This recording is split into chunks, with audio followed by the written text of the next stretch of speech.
이 시간 각자의 삶의 자리에서 그리고 예배 처소에서 임마누엘 하나님을 예배하는 사랑하는 형제 자매들을 그리스도 이름으로 문안하고 축복합니다.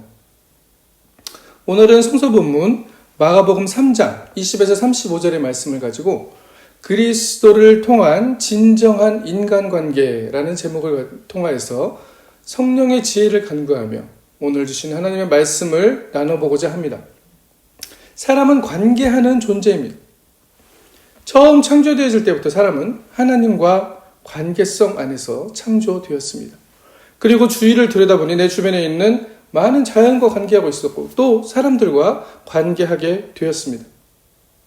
이 관계라는 것은 이렇게 태초부터 시작해서 현대에 이르기까지, 지금의 삶에 이르기까지 우리 인간의 삶의 가장 중심에 서 있는 것을 우리는 발견할 수가 있습니다.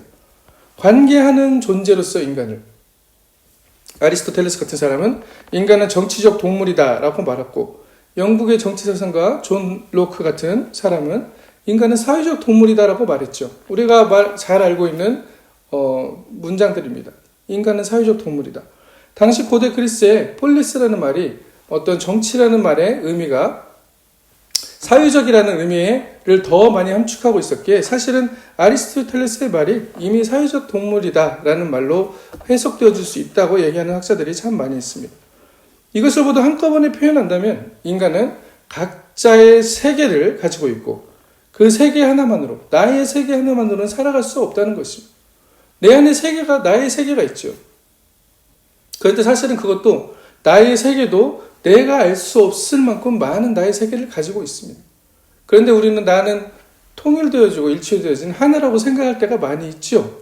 하지만 일단은 우리 하나의 나라는 것으로 나의 세계로 볼 때 나와 이웃이 관계하며 나와 하나님이 관계하며 살아가고 있는 그 나와 세상이 관계하며 살아가고 있는 것이 바로 우리의 모습이라는 것을 우리는 발견할 수 있습니다. 그리고 이 관계성 안에서, 이 관계하는 그 시간들 안에서, 그리고 그 공간들 안에서 우리가 문화라는 것을 만들어내고, 그리고 또 사회라는 것을 만들어내고, 그리고 또 문명이라는 것을 만들어내고 있음을 우리는 또 발견하는 것입니다. 인간은 태초에 이렇게 하나님과 관계를 통해 창조되었기에 이 관계가 없으면 살아갈 수 없는 것입니다. 자신의 세계만으로는 이게 불가능하다는 것이죠. 가끔씩 무인도에 표류하는 그런 어떠한 혼자 표류하고 있는 여행하는 그런 영화들이 많죠. 독일어로 페어숄렌이라고 했는데 그 톰 행크스가 배구공과 같이 무인도에 표류하면서 오랜 시간을 같이 보내는 그런 영화가 있었습니다. 그 영화에서도 보면 혼자 견디지 못하기 때문에 자기와 대화할 수 있는 어떤 대상을 만드는 거죠. 자기와 관계할 수 있는 대상을 만들어서 살아남았던 그러한 영화의 내용들이었죠. 인간은 이렇게 관계 안에서 만들어지는 그런 무엇을 추구하고 있습니다. 그러면 그 관계에서 드러나는 것들은 무엇일까요? 사랑, 기쁨, 분노, 즐거움, 여러 가지 우리의 삶에 드러나는 결과물들이 있겠죠. 그리고 인간관계가 좋은 사람, 그리고 나쁜 사람, 우리는 이렇게 구분해서 말하기도 합니다. 인간관계가 좋다는 것은 무엇을 말할까요? 나와 관계가 좋다는 거죠. 나와 말이 잘 통하고 나와 공유하는 세계관이 같고 나와 공유하는 가치관이 같고 때로는 그 가치관이 다를지라도 그 사람의 가치관에 맞춰주고 그 사람의 가치관에 동의해주고 그 사람의 말에 동의해주며 같이 말이 통할 수 있는 조건을 만들어주는 그런 관계를 추구하는 것을 좋은 관계라고 이야기합니다. 그리고 이런 것을 잘 만들어가는 사람을 사람 관계를 잘한다, 인간관계를 잘한다 라고 우리는 얘기를 하죠. 사회생활을 잘한다라고도 얘기를 합니다.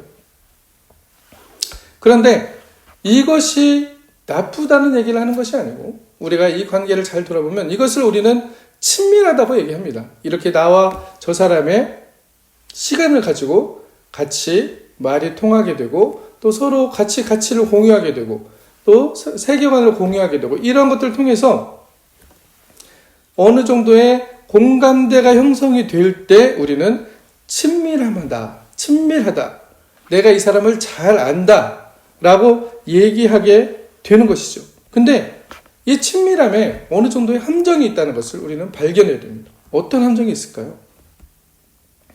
이 친밀한 것은 그 사람과의 관계가 소위 우리가 말하는 대로 관계가 좋을 때, 말이 잘 통하고 서로 공유하는 가치들이 같고 서로 얘기하는 목적들이 같을 때는 상관이 없는데, 만약에 이것들이 상충하게 될 때, 나의 세계와 너의 세계가 깊이 들어가 보니까 상충하게 될 때, 갈등을 일으키게 될 때, 분명 그 친밀함은, 그 사람의 깊이 알고 있는 많은 내용들은 어떻게 됩니까?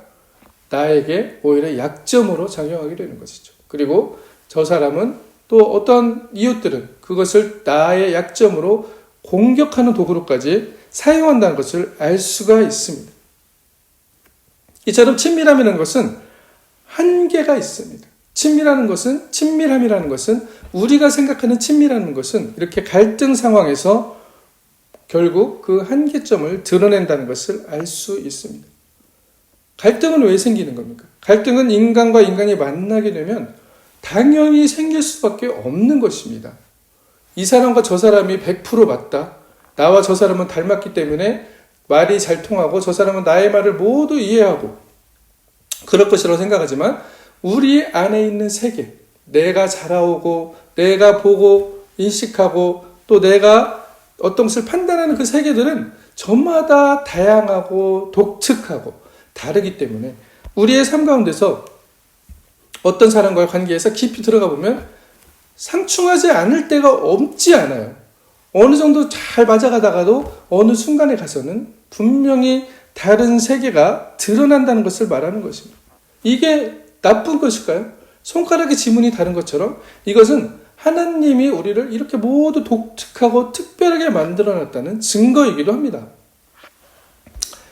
이 관계성 안에서, 그렇기 때문에 이 세계와 세계, 다른 세계가 다른 관계성 안에서 나와 이웃이 관계하게 된다면 분명 친밀함만으로는 모든 것이 해결되어지지 않을 것이라는 것을 우리는 발견하는 것이죠. 그렇지만 우리는 항상 이 사람과 내가 말이 잘 통하고 저 사람이 나의 말을 잘 들어주고 또 내가 저 사람의 말을 잘 맞춰주고 이렇게 관계를 하다 보면 인간관계가 좋아지고 이것이 진실하고 친밀한 관계라고 생각을 하게 된다는 것이죠. 그러나 결국 그런 갈등을 통해서 우리는 인간관계에서 어떤 사람은 상처를 받았다. 네가 그럴 줄 몰랐다. 어떻게 네가 나한테 그럴 수 있니? 어떻게 내가 나한테 그런 말까지 하면서 나중에 어떤 관계성 안에서 더 깊은 문제들이 생겨나 버리는 것을 발견합니다. 그 친밀함이라는 것이 동전의 양면처럼 그냥 뒤집어져 버리는 것이죠. 그리고 그 친밀함은 이제 더 이상 친밀함이 아닙니다. 우리가 가진 친밀함은 이렇게 함정을 가지고 있습니다. 우리가 기존에 알고 있던 친밀함, 인간관계를 잘한다고 얘기하는 것들, 관계성 안에서 드러나는 그런 공유되는 것들이 많을수록 나와 저 사람이 친밀하다, 그리고 나는 저 사람을 신뢰할 수 있다라고 얘기하는 그 가치들,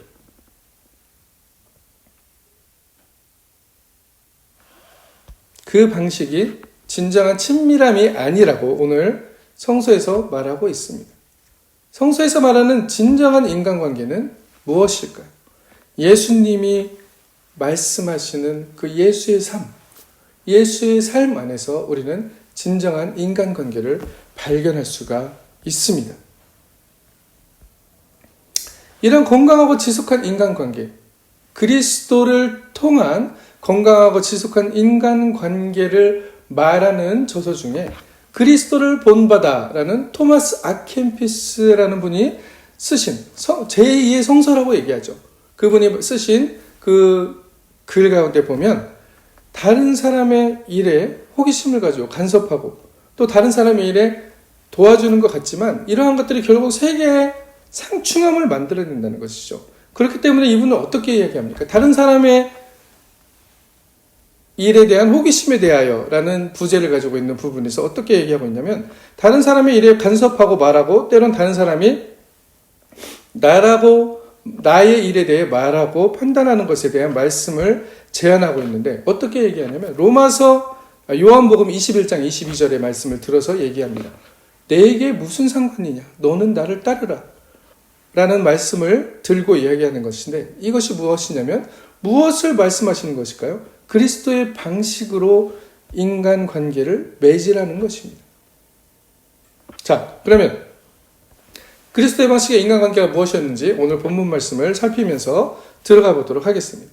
오늘 20절, 21절, 22절 오늘 본문 말씀 같이 읽어보겠습니다. 집에 들어가시니 무리가 다시 모임으로 식사할 겨를도 없는지라 예수의 친족들이 듣고 그를 붙들러 나오니 이는 그가 미쳤다 함일라라. 예루살렘에서 내려온 서기관들은 그가 바알셉을 지폈다 하며 또 귀신의 왕을 힘입어 귀신을 쫓아낸다 하니, 예수께서 삶에서 드러난 관계는 오늘 말씀처럼 예수를 따르는 무리의 관계가 있습니다. 그리고 그 친족들이 가지고 있던 예수와의 관계성이 있죠. 예수님은 그 친족들, 어머니와 형제들과 관계하는 관계가 있었습니다. 그리고 또 당시의 종교 지도자였고 성서를 가르치던 서기관들이 가지고 있던 예수와의 관계성이 있었습니다. 무리들은 예수님을 추종하며 따랐습니다. 식사할 겨를도 없을 정도로 그렇게 예수님을 좋아하고 따랐던 것이에요. 왜 그렇게 따랐을까요? 마가복음 1장에서 시작하는 예수님의 세례와 광야에서 예수님의 세례를 통해 성령의 인증함을 받고, 성령께서 내 사랑하는 아들이요, 내 말을 들으라 라고 말했던 그 성령께서 예수님을 하나님의 아들로 인정하시고 그리고 광야로 나아갔습니다. 광야에서 무엇을 했습니까? 40일 동안 사탄의 시험을 받습니다. 이 사탄의 시험이라는 것이 과연 무엇일까요? 이 시험이라는 것은 이 세상에서 사탄의 뜻대로 결국 하나님의 뜻이 이루어지지 않는 방향들로 이루어지고 있는 모든 것들을 예수님께 40일 동안 시험했던 것입니다. 모든 권세와 영광들, 그리고 떡들, 그리고 또 하나님의 이름을 빌어서까지, 성서를 빌어서까지 예수님을 시험하는 것이죠. 하지만 예수님은 그 안에서 그 방식으로, 예수 그리스도의 삶의 방식으로 사탄의 시험을 돌파하셨던 것입니다. 자, 그리고 시작했던 사역이 바로 치유와 기적의 사건들이죠. 하나님의 나라가 이루어지기 시작했습니다. 하나님의 놀라운 성령의 역사들을 통해서 치유가 일어나고, 안진뱅이가 일어나고, 소경이 눈을 뜨고, 문둥병자가 낫는 그런 놀라운 일들이 일어나자 이 사람들은 예수를 보고 선지자다, 또 우리 이스라엘을 구원할 수 있는 구원자다라고 얘기하면서 몰려들기 시작했다는 것이죠. 예수에게 독특한 능력이 있음을 보고, 특별한 재능이 있음을 보고 그에게 식사 겨를도 주지 않으면서 그에게 무엇인가를 얻기 위하여 몰려들고 있었던 것입니다. 이 관계는 사실 예수님의 슈퍼스타와 같은 그런 모습들을 보고 몰려들었던 것이죠. 그런데 결과는 어떻게 됩니까? 예수께서 점점 예루살렘으로 가시면서, 십자가로 가까이 가시면서 결국 예수께서 십자가에 달려 그 약한 모습으로 돌아가셨을 때 군중들은 예수를 조롱하는 무리가 되어버렸습니다. 제자들 중에 요한을 제외하고는 아무도 그 자리에 있지 않았던 것입니다. 가족들은 어땠습니까? 친족들이 예수가 미쳤다고 여기고 있다고 말하고 있습니다. 그들은 아마 예수가 치유하고 기적을 행하는 거에도 관심이 없었던 것 같습니다. 오히려 어쩌면 서기관들이 말하는 귀신의 왕을 힘입어, 바알셉을 힘입어 귀신을 쫓아낸다고 하는 그 의견에 동의하며 예수님을 붙들어서 집으로 데려가려고 하는 그러한 의도로 예수님을 찾아왔다는 것이죠. 미친 사람으로 여기고 있었다는 것입니다. 예수님께 왜 이런 관계가 드러나는 걸까요?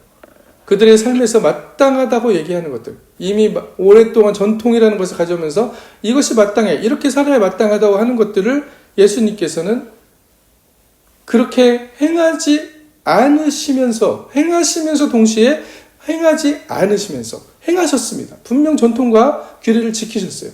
그렇지만 동시에 그것이 하나님의 나라와 하나님의 뜻과 반대가 되어질 때, 하나님의 뜻이 이루어지지 않는 전통과 규례가 되어질 때 그것에 대해서는 정확하게 이야기하시면서 반박하셨던 것을 볼 수 있습니다. 그 부분에서 예수님이 서기관들이 그리고 예수의 친족들이 미쳤다라고 얘기할 수 있는 부분들이 생겨난 것이죠. 예수님의 삶은 왜 이렇게 그들의 삶의 문화와 전통에 또 반하는 부분들이 생겨났을까요? 그 규례와 전통을 지키고 살아가셨지만 유대인으로서, 하지만 그 안에서 또 그것에 대해서 옳지 않은 것에 대해서 담대하게 이야기할 수 있는 용기들이 있었을까요? 그것은 바로 하나님의 성령의 지혜를 통한 삶의 방식이었기 때문입니다. 광야에서 사탄의 삶의 방식들을 뚫어냈던 것이죠. 하나님의 지혜를 가지고 광야에 40일 동안 계시면서 예수님은 그것을 완성하시고 그것을 이뤄내시고 그의 삶에서 하나님의 나라를 이루는 일을 시작하셨던 것입니다. 내게 무슨 상관이냐? 너는 나를 따르라. 라는 말이 우리가 관심하는 어떠한 삶의 모양들, 삶에서 드러나는 어떠한 태도들, 이런 것들, 나의 이웃에 대한 태도들, 나의 이웃과 관계 안에서 저 사람은 왜 저렇게 살아가지? 저게 아닌데 라고 얘기하는 그런 모든 관계성에서 드러나는 관계의 문제들을 우리는 거기에 관심할 것이 아니라는 것을 이야기하고 있습니다. 우리가 관심해야 될 것은 과연 무엇입니까? 예수님께서 살아가셨던 것처럼 내게 무슨 상관이냐? 내가 올 때까지 그를 머물게 할지라도 내게 무슨 상관이냐? 너는 나를 따르라. 오직 하나님의 나라와 하나님의 뜻에만 관심하고 계셨던 예수님의 삶을 보여주는 것이죠.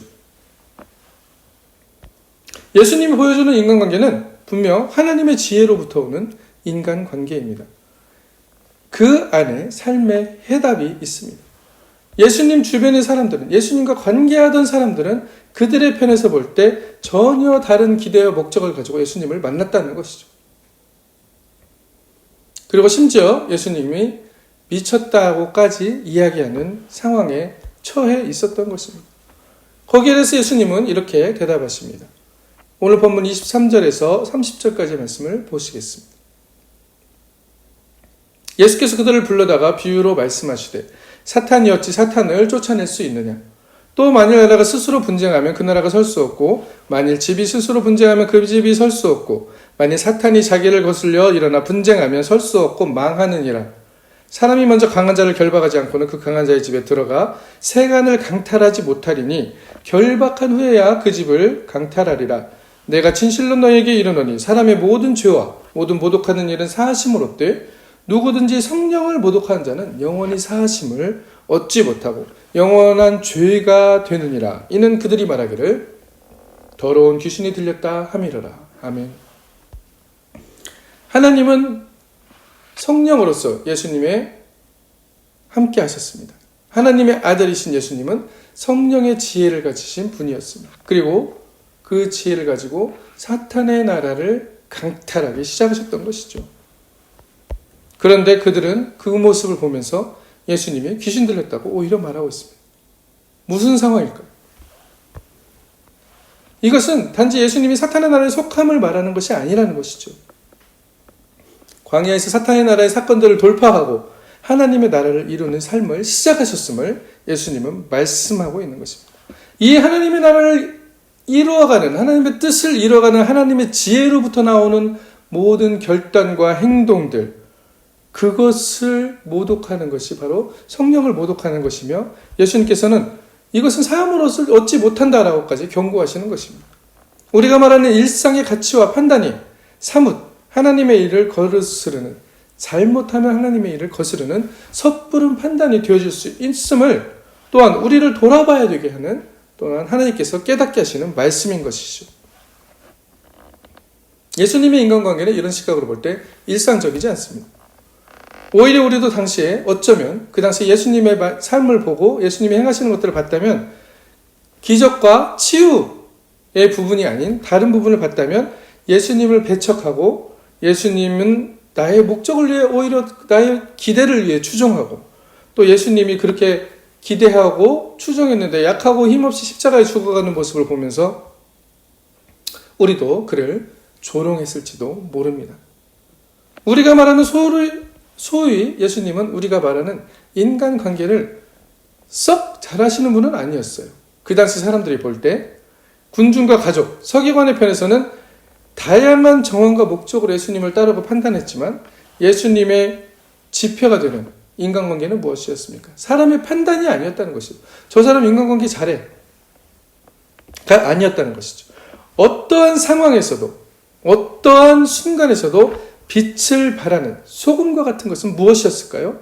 바로 하나님의 나라가 이루어짐, 하나님의 뜻이 이루어짐이 바로 예수님과 인간 사이에 예수님의 삶 안에 가장 관심하고 예수님이 시선을 두는 것이었다는 것입니다.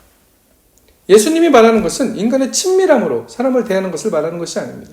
우리가 말하는 그 친밀함, 내가 너와 말이 잘 통해, 예수님의 말이 나의 말과 잘 통해, 예수님이 나의 말을 잘 들어주셔, 예수님의 뜻이 나의 뜻과 잘 통해. 만약에 이렇게 된다면 예수님의 뜻이 나의 뜻과 잘 통해라면 아주 완전한 인간관계가 되겠죠. 그러나 우리는 사뭇 나의 뜻이 예수님의 뜻과 잘 통해라는 말로 그것을 번역할 때가 많다는 것입니다. 내 뜻과 예수님의 뜻이 잘 통해가 됐으면 좋겠다는 삶을 많이 살아간다는 것이죠. 그렇기 때문에 우리는 예수님의 인간관계의 모델을 따라야 합니다. 그 길은 어떠한 뜻입니까? 예수님이 제시하는 새로운 인간관계의 모델, 그것은 무엇입니까? 어떻게 해야 그것이 정말로 예수님이 살아간 것처럼 그러한 인간관계를 하며 살아갈 거예요? 하나님의 뜻을 알아야 하는데 결국 하나님의 뜻입니다. 하나님의 나라가 이루어지는 것, 하나님의 뜻이 나의 삶에서 드러나는 것입니다. 근데 잘 모르겠습니다. 하나님의 뜻이 뭔지 모르겠어요. 어떻게 해야 하나님의 뜻이 이루어지는 인간관계를 하며 살아갈까요? 사실 그 관계는 예수님이 당시에 당하셨던 것처럼 어쩌면 그 모양대로 살아간다면 예수님이 하나님의 뜻이라고 기도하면서 지혜를 통해서 하나님의 지혜를 통해서 얻었던 그 지혜를 가지고 결정하는 삶의 방식으로 살아간다면 오히려 우리에게는 하나님의 영광의 나라를 들어가는 그러한 또 영광을 얻겠지만 핍박과 고난, 예수님이 당하셨던 그 핍박과 고난이라는 것도 우리에게 함께 올 것이라는 것을 말하는 것입니다. 그리스도를 따르는 그리스도인의 인간관계, 이것이 바로 우리가 살아가야 할 우리의 삶의 방식을 결정하는 것입니다. 우리가 매 순간 결단하는 그 순간이 바로 예수님이 살아간 그 방식으로 하나님의 지혜로서 우리가 결단하고 매 순간 결정하는 그 삶의 태도를 가져야 된다는 것을 말하는 것입니다. 그렇게 됐을 때 우리는 사람과의 관계에서 어떠한 관계를 가지게 될까요? 이것은 토마스 아켄피스의 말을 한번 빌어보겠습니다. 그리스도를 본받아야 해서 그는 사람과의 관계에 대해서 이야기하는데 언젠가 죽을 인간을 두려워하는 너는 도대체 누구냐라고 질문을 던지고 있습니다. 하나님을 두려워하면 사람에 대한 공포는 더 이상 문제가 되지 않을 것이다 라고 이야기합니다. 맞습니다. 하지만 말은 참 쉽게 들립니다. 근데 우리는 삶에서 어떻습니까? 이것이 우리가 삶에 결정하고 이것을 이루어가기 위해서는 어떠한 일들이 생길까요? 때로는 상당한 용기와 때로는 상당한 고난이 우리에게 요청된다는 것을 말하는 것입니다. 하나님을 두려워하면 사람에 대한 공포는 더 이상 문제가 되지 않는다. 우리가 사람을 두려워하는 것, 나도 모르게 그 사람의 의견에 대해서 맞춰주고 그것이 나쁘다는 것이 아닙니다. 그 사람을 인내하고 수용한다는 의미에서는 좋은 것이지만 이것이 하나님의 나라와 상반되어질 때 예수님께서는 분명히 그것은 하나님의 나라와 상반되어지는 것임을 밝히 말하셨고 때로는 성전들에 있는 모든 장사하는 장사꾼들의 상을 뒤집으면서까지 예수님께서 행동하셨던 것을 볼 수가 있습니다. 과격하게 행동하라는 얘기가 아닙니다. 또한 여러분에게 다른 윗사람들에게 불손하게 행동하라는 이야기도 아닙니다. 이것은 우리의 삶의 결정의 방식과 삶의 태도에 대해서 이야기하고 있는 것입니다. 우리는 그 말씀, 하나님의 사람을 기쁘게 하랴, 하나님을 기쁘시게 하랴 라는 그 성서의 말씀을 우리의 삶의 가장 중요한 지표로 삼아야 되는데 그 하나님의 뜻이 이루어지는 것이 무엇인가에 대해서는 우리는 또 다시 한번 깊이 고민을 해봐야 하는 것입니다. 우리가 사람들과 관계에서 가장 문제가 되는 것이 무엇입니까? 누군가 나를 해하고 나에 대해서 거짓말로 모해하는 것, 수군수군하는 것, 이런 것들을 알고 우리가 어떻게 대처할 것인가 라는 것에 대해서 한 가지 예를 들어서 얘기해 본다면 우리는 이러한 이야기를 할 수 있습니다. 그럴 때 우리는 어떻게 할까요? 바로 그 사람들에게 그거 아니야 라고 나를 변호하면서 그 사람들과 논쟁을 하고 그 사람들과 어떠한 감정적인 또 싸움까지 가는 그런 일들이 생겨야 될까요? 성서에서는 또한 토마스 아퀴나스는 어떻게 이야기합니까? 하나님께 시선을 두어야 한다라고 이야기하고 있습니다.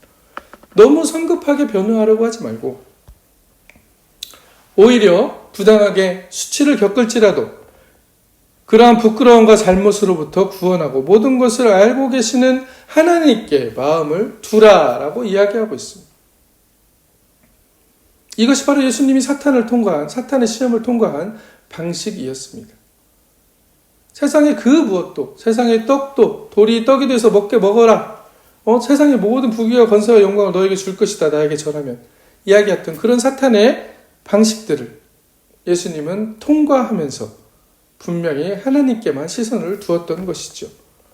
우리가 이러한 것들에 시선을 둘 수 있는 이유는 무엇일까요? 로마서 2장 3절에서는 이렇게 이야기하고 있습니다. 이런 일을 행하는 자를 판단하고도 같은 일을 행하는 사람아, 내가 하나님의 심판을 피할 줄로 생각하느냐. 우리가 누구를 판단하고 저 사람이 나를 판단할 때 분명 우리는 판단자의 위치에 서게 된다는 것이죠. 그러나 그 판단자는 오직 하나님만이 판단자이심을 우리는 기억해야 한다는 것입니다. 그렇게 판단하고도 같은 일을 행하는 사람아 라고 이야기하고 있는 것이죠. 어떤 관계 안에서도 어떠한 상황 안에서도 그리스도인들은 이런 하나님께 시선을 두고 하나님의 판단하심을 기다려야 합니다. 그 시간이 길고 힘들어도 우리는 침묵하는 가운데 하나님의 움직이심을, 하나님의 행하심을 기다려야 한다는 것이죠. 그러나 때론 이것이 겸손과 인내와 함께 오늘 예수님이 말씀하시듯이 마땅히 해야 할 말들을 또한 성령의 지혜로서 마음이 약한 자들을 위해 전해야 할 때도 있다는 것을 말합니다. 하나님께 시선을 고정하고 하나님께 그 지혜를 구할 때에 분명 주님께서는 우리의 정황과 상황에 맞는 그 하나님의 지혜를 통한 때론 침묵하고 때론 목소리를 내야 하는 그러한 상황들을 우리에게 깨닫게 해 주실 것입니다. 이것은 여러분의 삶에서 모두가 다를 것이에요. 어떠한 상황에서 이렇기 때문에 너도 이렇게 하는 게 맞아 라고 얘기할 수 있는 것이 아닙니다. 모든 사람의 정황과 상황에서 하나님의 지혜를 통해서 때로는 침묵하고 때로는 수치와 고난을 견디기도 하며 때로는 하나님의 지혜를 가지고 그 진리의 목소리를 낼 때가 있다는 것이죠. 예수님의 이러한 방식은 오늘 본문 마지막 본문에 들어 있습니다. 31절에 34절. 그때 예수의 어머니와 동생들이 와서 밖에 서서 사람을 보내어 예수를 부르니 무리가 예수를 둘러앉았다가 여짜오되 보소서 당신의 어머니와 동생들과 누이들이 밖에서 찾나이다. 대답하시되 누가 내 어머니며 내 동생들이냐? 둘러앉은 자들을 보시며 이르시되 내 어머니와 내 동생들을 보라. 누구든지 하나님의 뜻대로 행하는 자가 내 형제요 자매요 어머니이니라. 아멘. 이런 예수님의 인간관계 방식은 독특합니다. 가족에게까지 단호합니다. 내 어머니와 자식이 누굽니까? 하나님의 뜻대로 행하는 자라야 내 어머니와 내 자식이고 내 형제고 내 가족이다라고 얘기하는 것이죠. 예수님의 관심이 오직 하나님의 뜻에, 하나님의 나라에 있었음을 보여주시는 구절입니다.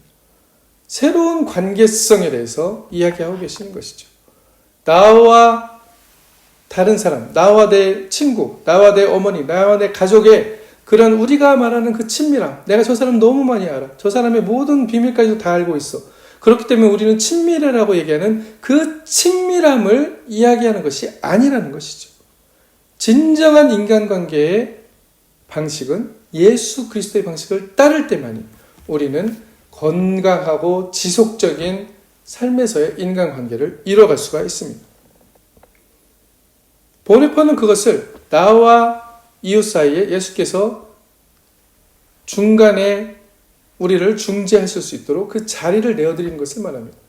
인간과 인간 세계가 그렇게 딱 붙어 있다는 것이 아니죠. 충분히 건강하게 자기들의 세계를 이루어가면서 그 안에서 그 중간에서 우리를 중재하시는 분이 누구십니까? 예수님이라는 것입니다. 성령의 지혜라는 것입니다.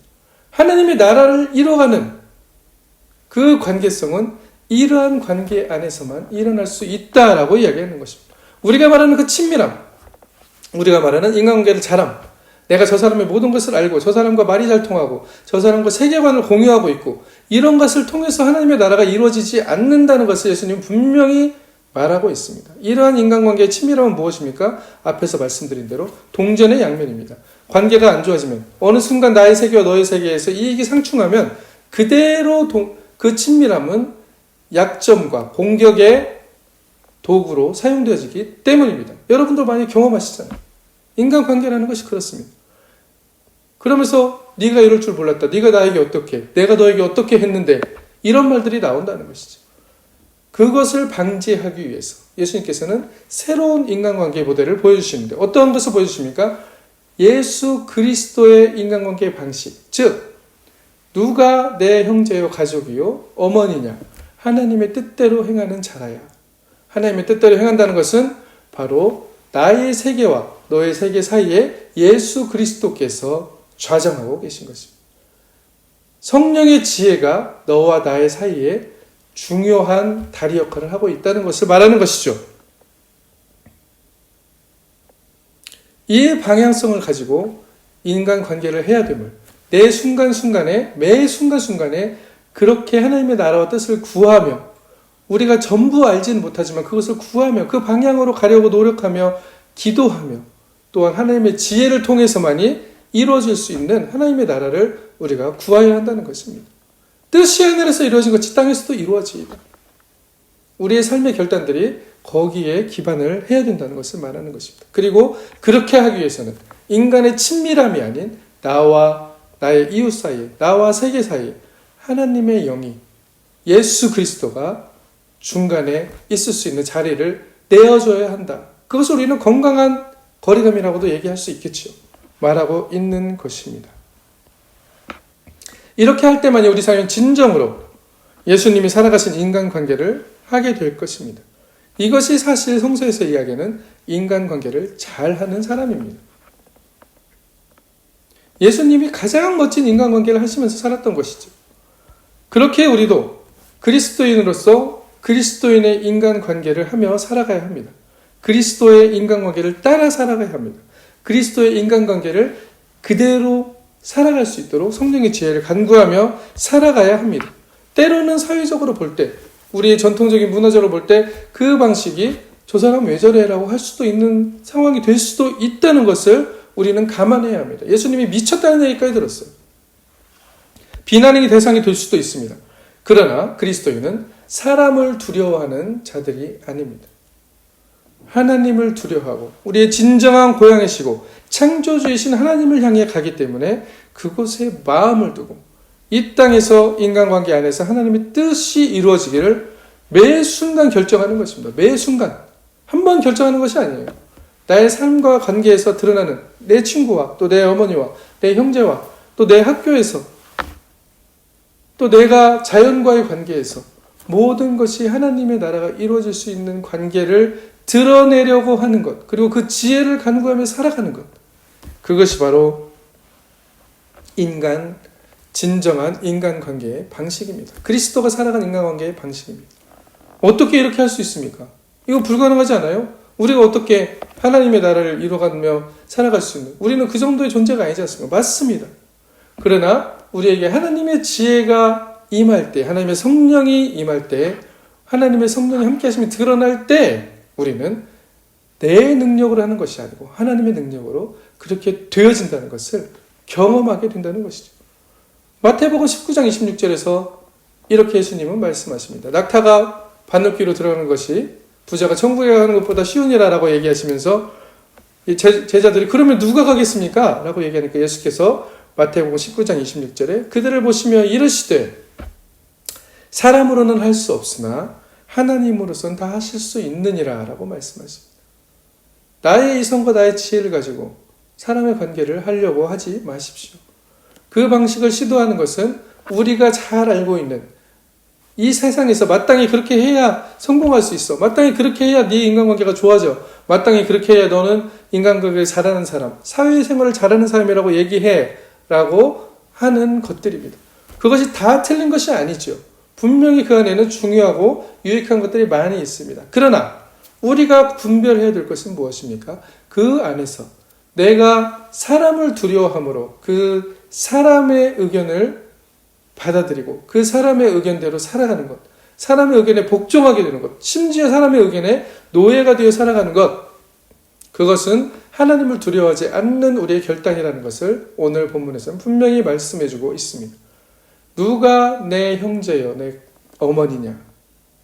하나님의 뜻대로 행하는 자라야 그렇다라고 예수님께서 말씀하십니다.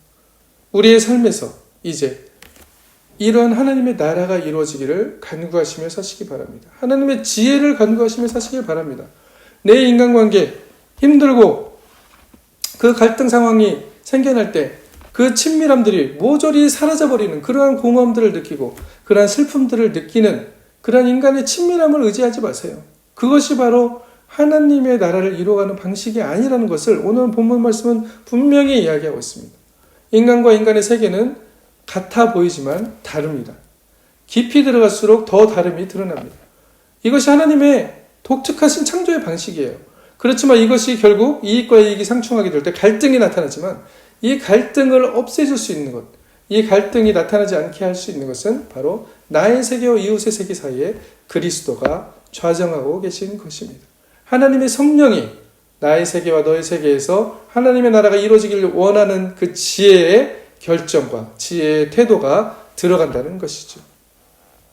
이것이 바로 그리스도인이 살아가는 방식이며 예수 그리스도의 인간관계의 방식이고 가장 복된 삶의 방식입니다.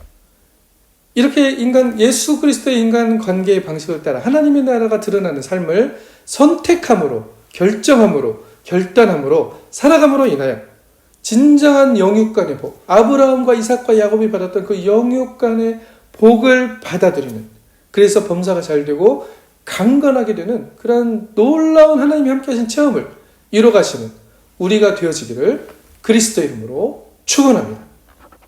아멘.